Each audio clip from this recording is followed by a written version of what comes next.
స్తోత్రములు. అందరికీ వందనాలండి. ఈ ఉదయకాల వాక్యము కీర్తనల గ్రంథము 37వ అధ్యాయం 4వ వచనం 5వ వచనం మనము చదువుకుందామండి. యెహోవాను బట్టి సంతోషించుము, ఆయన నీ హృదయవాంఛలను తీర్చును.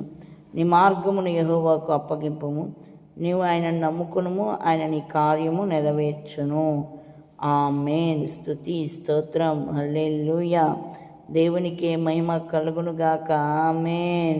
కీర్తనాకారుడు ఏం మాట్లాడుతున్నాడండి?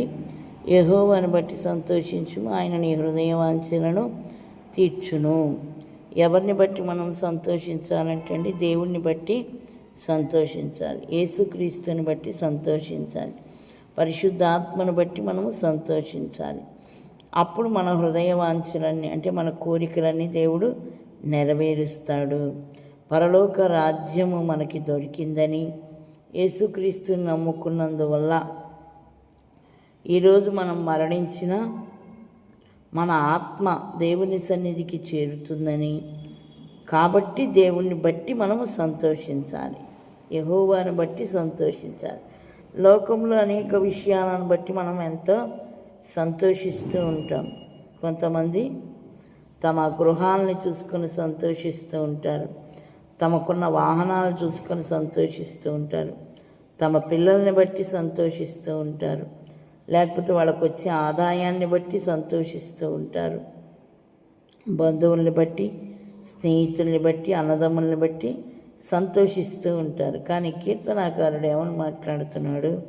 యెహోవాను బట్టి సంతోషించుము, ఆయన నీ హృదయవాంఛలను తీర్చును. దేవుణ్ణి బట్టి మనము సంతోషించే వారముగా ఉండాలి. దేవుడు మనతో ఉన్నాడు అని మనము సంతోషించే వారముగా ఉండాలి.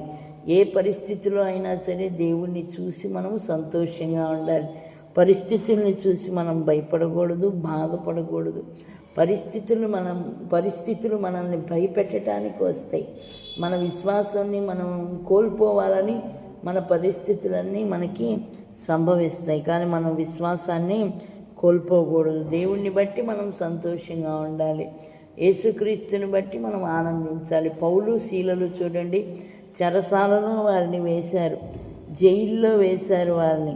వాళ్ళు జైల్లో ఉన్నప్పుడు ఏం చేశారండి?